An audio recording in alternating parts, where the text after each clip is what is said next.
Everyone, welcome to today's story. Still your girl Jennifer.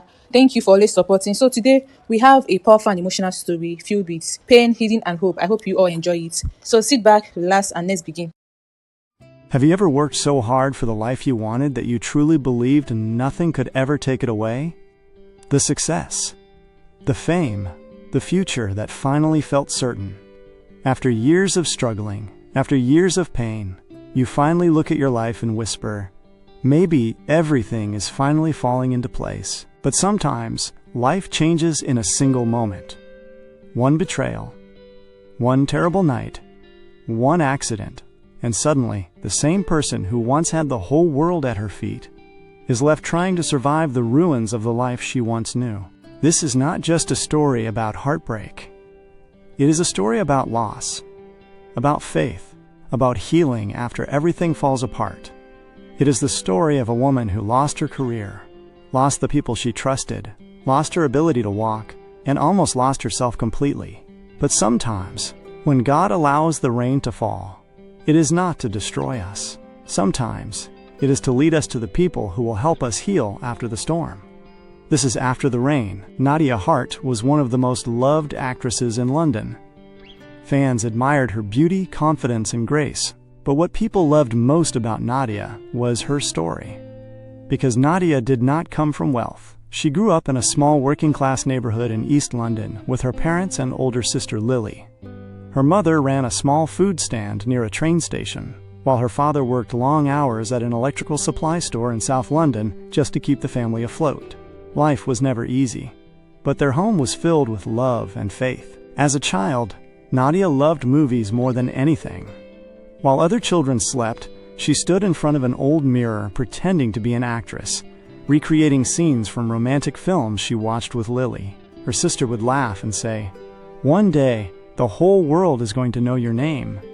And deep down, Nadia believed it too. No matter how difficult life became, Nadia's parents believed God would always make a way. Every morning before school, the family gathered in their tiny living room to pray. Even when bills piled up, even when food was scarce, they still thanked God. Nadia grew up hearing Bible stories almost every day. Her father loved telling stories about people who trusted God during impossible situations. But the story Nadia loved most was Hannah's story, a woman who prayed for years until God finally answered her. Her father would always smile and say, "God listens carefully to the prayers of children because their hearts are pure." Those words stayed with Nadia. As a child, she believed every sincere prayer reached heaven. Their family was poor, but their home was filled with love, faith, and hope. And in the middle of all that love was Lily. Lily was 6 years older than Nadia, but she treated her more like a best friend than a younger sister. She walked Nadia to school, braided her hair, protected her from bullies, and defended her whenever she got into trouble. The two sisters were inseparable, and Lily was also Nadia's first supporter. Whenever Nadia practiced acting in front of the cracked mirror inside their apartment, Lily watched proudly like she was already a famous movie star. She even saved money secretly to take Nadia to small drama shows and cinemas around London. When Nadia finally got a tiny role in a teenage television drama, Lily cried harder than anyone. She hugged her tightly and said, "I told you God gave you this dream for a reason." For the first time, Nadia truly believed her dreams could become real. But everything changed when she turned 14. At first, Lily only complained about being tired constantly. Then came the breathing problems, the chest pain, and the coughing. After several hospital visits, doctors discovered she had developed a serious heart and lung condition. As the months passed, Lily's health became worse. Soon, she was admitted into the hospital permanently. That period changed Nadia completely. For the first time in her life, she saw fear in her parents' eyes. Still, her father never stopped praying. Every night he prayed beside Lily's hospital bed while her mother quietly read Bible verses beside her. And Nadia believed with all her heart that God would heal her sister. She prayed constantly.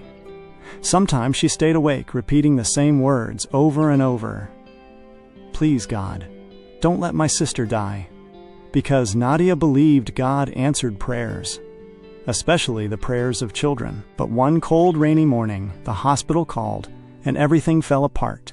Lily passed away quietly before sunrise. Nadia never forgot the sound of her mother crying after hearing the news. After Lily's death, their tiny apartment suddenly felt cold and empty without her laughter. And for the first time in her life, Nadia did not know what to say to God anymore. Lily's favorite sweater still hung behind the bedroom door. Her books remained neatly arranged beside the bed. Sometimes Nadia woke up at night thinking she heard her sister calling her name. Then reality would hit her again, and the pain returned all over. At first, Nadia refused to accept that Lily was truly gone. Some nights, she quietly walked alone to the small church near their neighborhood and sat staring at the cross for hours, waiting for comfort, waiting for peace, waiting for God to explain why He allowed her sister to die. But all she felt was silent. One evening, after everyone had left the church, Nadia sat alone, crying softly. You said you listened to children, she whispered. I prayed every single day, so why didn't you save her? But no answer came, and slowly, the faith she once carried inside her heart began to disappear. After Lily's funeral, Nadia stopped praying completely. She stopped going to church and refused to speak about faith with her parents. Deep inside, she convinced herself that if God truly existed, He would have saved Lily. From that moment forward, Nadia stopped believing in miracles. The loss changed her completely. She became quieter, colder, and distant from everyone around her. At school, she pretended to be fine, but at home, she cried silently inside her room while replaying old videos of Lily on her phone. Sometimes she even wore Lily's old hoodie because it still smelled like her. For a long time, Nadia felt completely lost, but slowly, two things kept her moving forward: her parents and her dream. Even through their grief, her parents continued fighting for their family. Her mother still woke up early to work at the food stand. Her father still worked exhausting hours every day. And somehow, watching them keep going gave Nadia strength too. At the same time, acting became her escape. Whenever she performed, she forgot her pain for a little while. So she threw herself completely into her dream. She attended acting classes after school, practiced constantly, and traveled across London attending auditions. But the entertainment industry was far from kind. Nadia faced rejection after rejection. Some directors told her she lacked polish. Others dismissed her within minutes. There were days she cried quietly on the bus ride home. But she never stopped trying. And slowly, she improved. Her performances became deeper and more emotional, because real pain already lived inside her. Then finally, everything changed. At 23, Nadia landed a supporting role in a popular television drama filmed in London. She was not the main character, but audiences connected deeply with her performance. Within months, bigger opportunities followed. Movie deals, fashion campaigns, magazine interviews. And before long, Nadia Hart became one of the biggest actresses in the country. Fans loved her because she appeared graceful, humble, disciplined, and untouchable all at once. She bought her parents a beautiful home and finally gave them the comfortable life they had struggled for years to achieve. To the public, Nadia looked like a woman who had conquered life completely. But deep down, she was still the broken 14-year-old girl who once sat alone in a church begging God not to take her sister away. And during the peak of her career, she met Victor Kane. Victor Kane was one of the most respected movie producers in London. Successful, intelligent, smooth with words, the kind of man who could walk into any room and immediately command attention. Nadia first met him during a private industry dinner after one of her film premieres. Unlike most producers, Victor did not flatter her endlessly or chase attention. Instead, he spoke thoughtfully about her acting, noticing emotional details in her performances that most people overlooked. For the first time in a long time, Nadia felt seen beyond her beauty and fame. Weeks later, Victor invited her to audition for one of his international film projects. Working together brought them closer naturally. Long filming nights became deep conversations. Awards ceremonies turned into quiet dinners afterward. Victor seemed to understand the pressure of fame better than anyone around her. Slowly, friendship became love, or at least, that was what Nadia believed. Over the years, Victor stood beside her through interviews, premieres, and career milestones. Fans adored them together. The media called them the golden couple of the entertainment industry. Then, during one of the biggest award nights of Nadia's career, Victor proposed publicly in front of millions. Nadia had just won Best Actress when Victor walked onto the stage, holding a ring box. The audience gasped, with cameras flashing everywhere. He knelt before her and asked her to marry him. Nadia broke down crying instantly. For the first time in years, she truly believed life had finally given her happiness again. But Victor Kane was not the man Nadia believed he was. Behind the charm and expensive suits was a deeply selfish man, drowning in debt.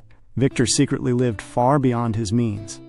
Luxury cars, private parties, illegal gambling circles, failed investments. No matter how much money he made, it was never enough.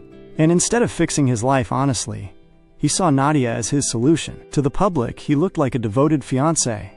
But privately, Victor saw Nadia's fame, wealth, properties, and influence as security.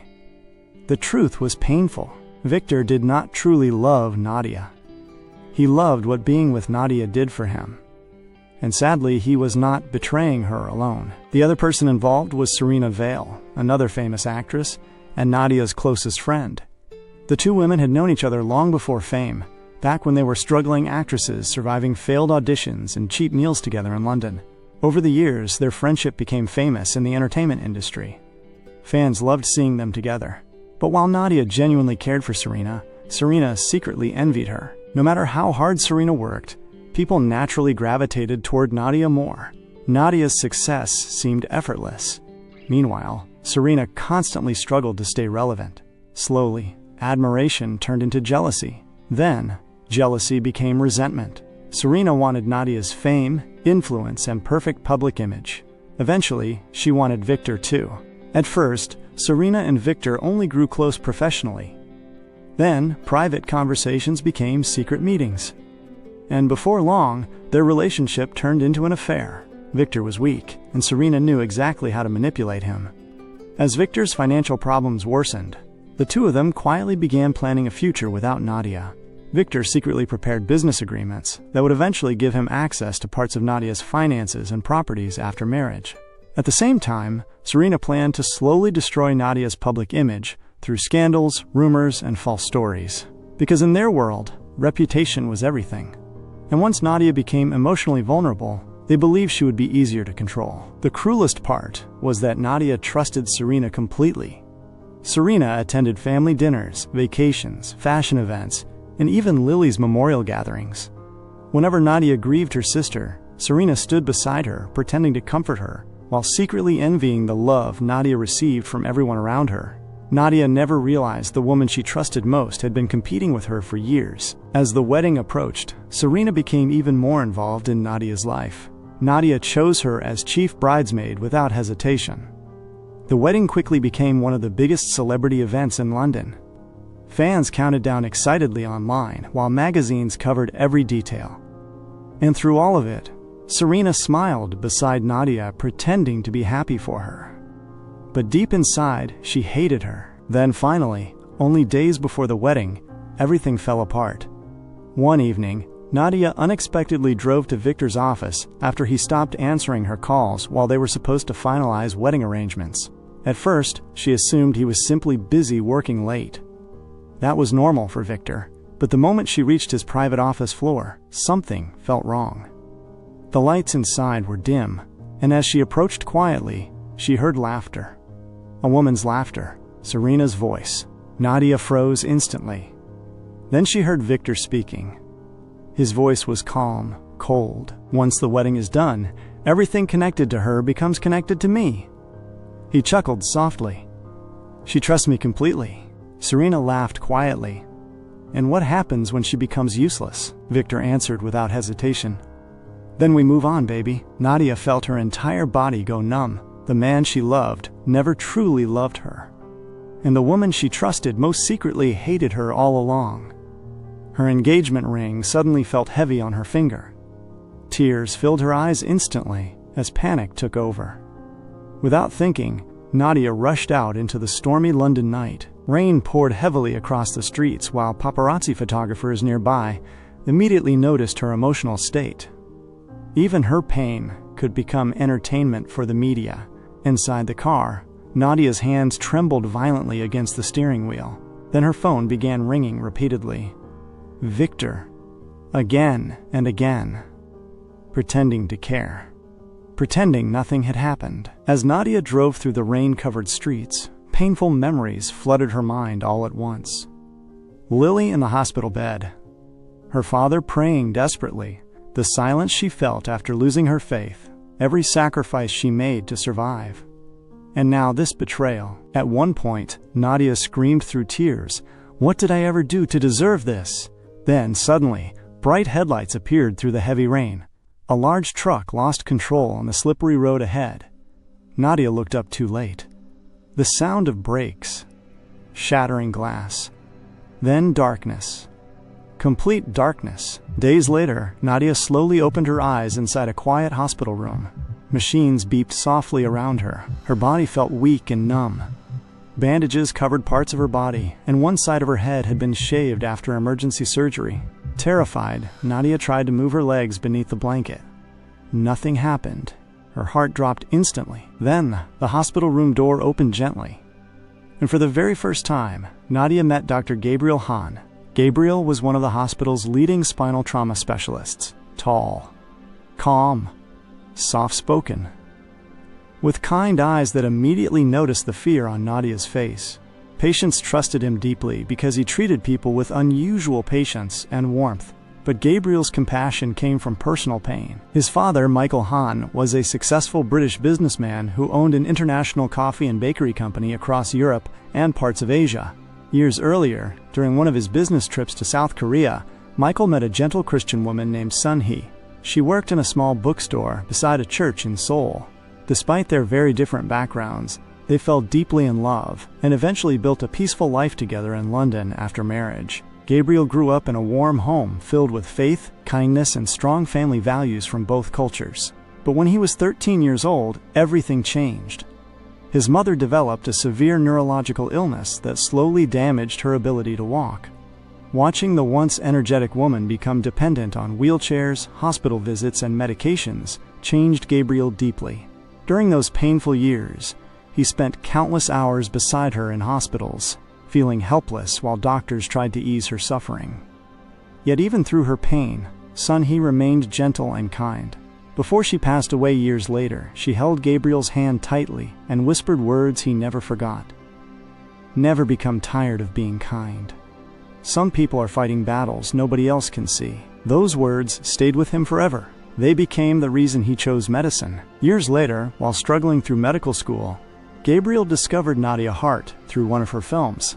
At first, he admired her acting, but over time, he became drawn to the quiet sadness and sincerity he sensed beneath her public image. He also admired the charity work she quietly supported outside fame. To Gabriel, Nadia never felt fake like many celebrities.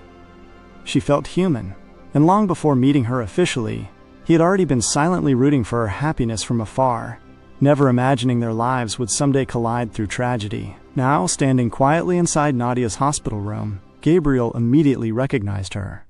But the woman lying before him no longer looked like the untouchable actress the world adored.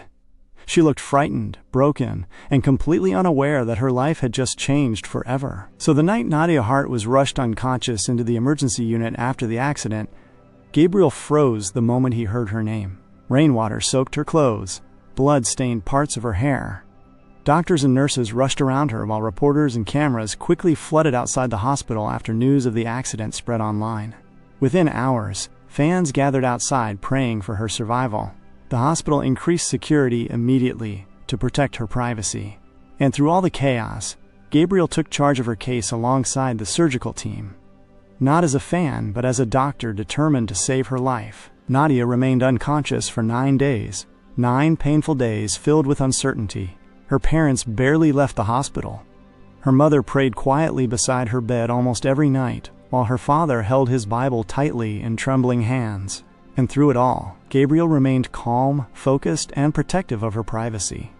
Sometimes late at night after difficult surgeries, he stood silently outside Nadia's hospital room, wondering how someone who once looked so full of life could suddenly become so fragile. Then finally, on the 9th morning, Nadia slowly opened her eyes. At first, everything looked blurry. Bright lights, beeping machines, a strange ceiling above her. Pain spread through her body instantly. The moment her mother realized she was awake, tears filled her eyes. Nadia, her father, stood quickly, shaking with relief. At first, Nadia could not fully remember what happened. Then suddenly, the memories returned. Victor, Serena, the rain, the crash. Fear rushed through her instantly. As panic filled the room, Gabriel entered calmly to examine her.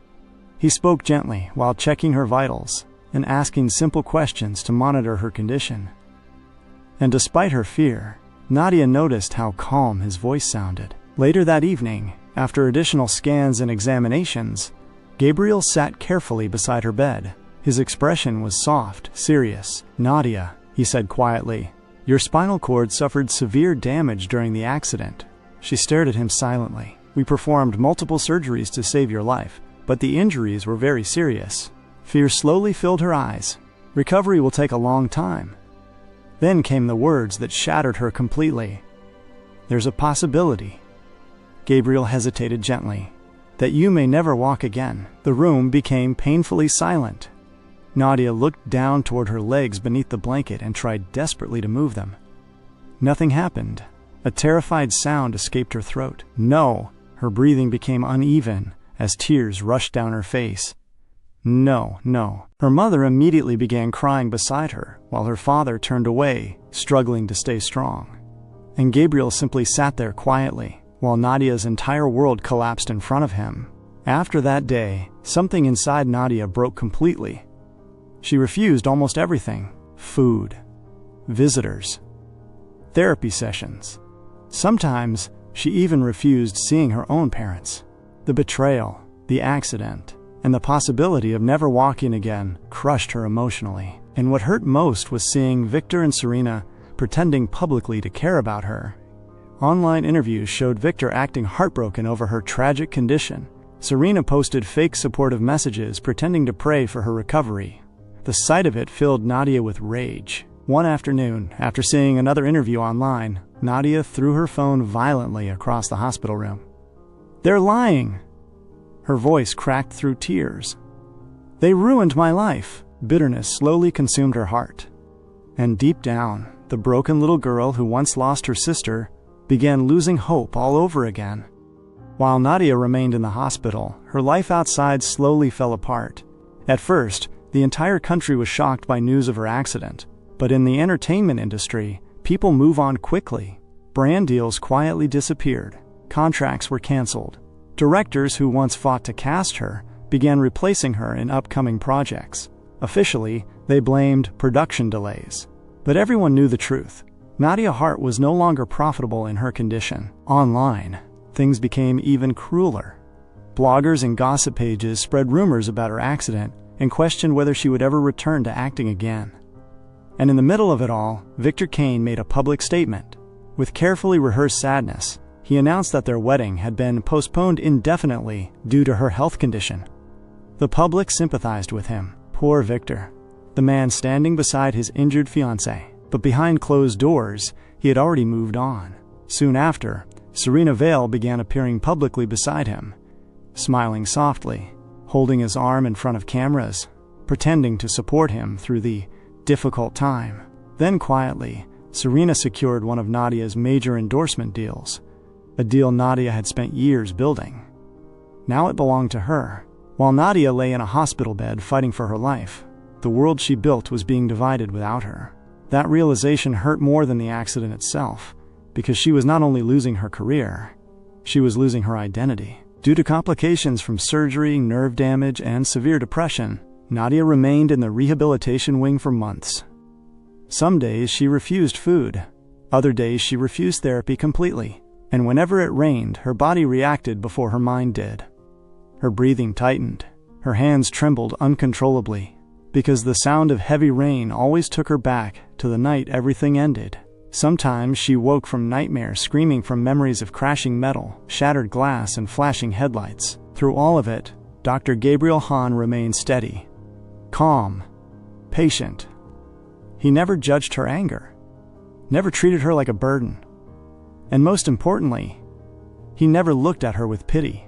Even when Nadia pushed everyone away, Gabriel continued showing up quietly every day, encouraging her during therapy, sitting beside her during panic attacks, speaking to her gently during checkups. Slowly, without realizing it, Nadia began noticing something different about him. In a world where everyone wanted something from her, Gabriel expected nothing. He did not care about her fame. He did not treat her like a celebrity. To him, she was simply a person in pain. And that unsettled her more than she expected. One night, during a heavy thunderstorm, Nadia woke suddenly after strong medication made her restless. The room was dim. Rain hit the windows loudly. At first, she thought she was alone. Then she noticed Gabriel near the couch quietly praying. Softly, sincerely, for her. Nadia froze. Why would a stranger care enough to pray for her? Gabriel finished quietly, unaware she was awake. Only when he looked up did he notice her staring at him. For a moment, neither of them spoke. Then Nadia's voice broke the silence, cold and defensive. "So this is what doctors do now?" she asked weakly. "Disturb patients with prayers?" Gabriel did not look offended. "I wasn't disturbing you," he replied gently.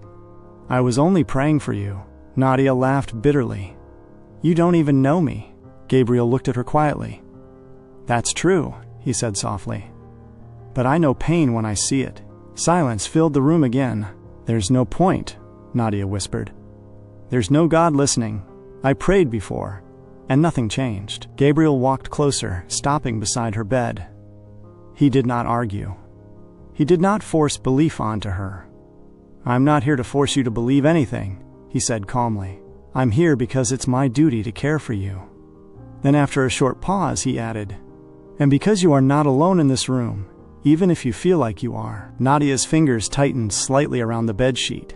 Gabriel reached into his pocket and placed a folded note beside her.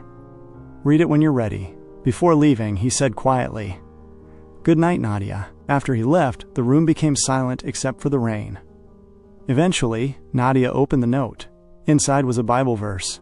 "The Lord is close to the brokenhearted and saves those who are crushed in spirit." Psalm chapter 34, verse 18. She stared at the words for a long time. That night, memories slowly returned to her.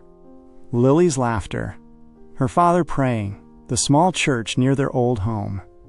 For the first time in years, she did not feel anger immediately, only sadness and questions. Then, sometime before morning, Nadia dreamed of Lily. Not weak, not sick, just smiling warmly at her.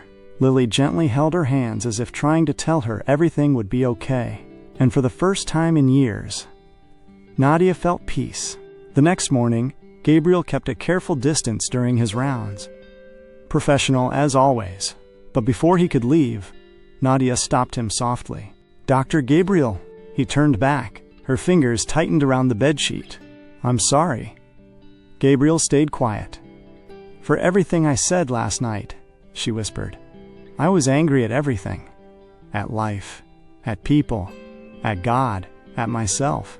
Then suddenly, Nadia broke down completely.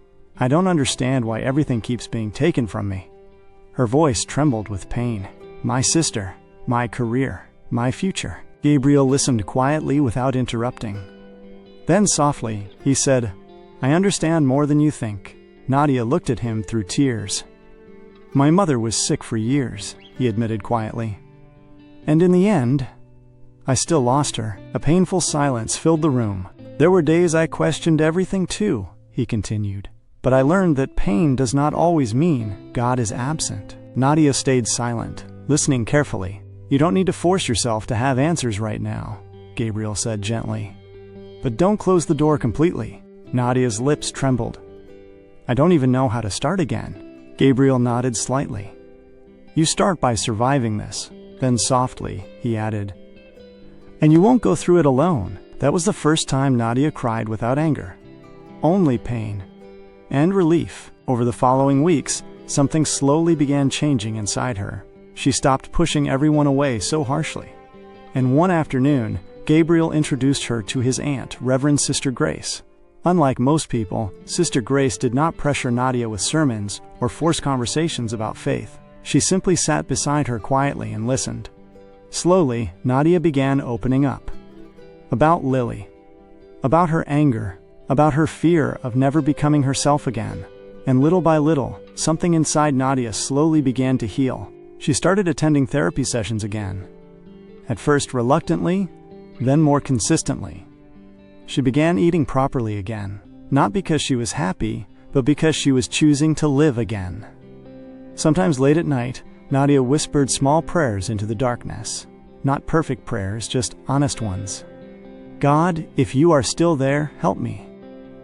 And for the first time in years, she did not feel foolish saying it. Somewhere during those long months of recovery, something else quietly began growing between Nadia and Gabriel.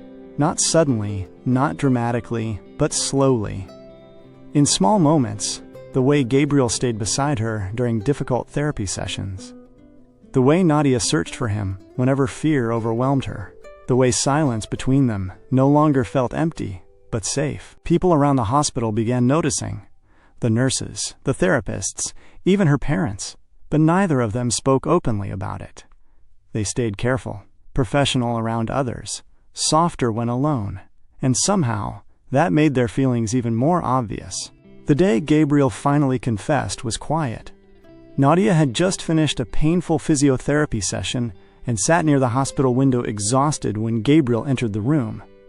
He did not bring medical charts. He simply sat beside her. For a long moment, neither of them spoke. Then softly, Gabriel said, "I should probably stop pretending I don't notice what's happening between us." Nadia looked at him quietly. "I know your life is complicated," he continued. "And I know you're still healing." A pause. "But what I feel for you is real." Nadia's breath caught slightly. "I don't want to pressure you," Gabriel said gently.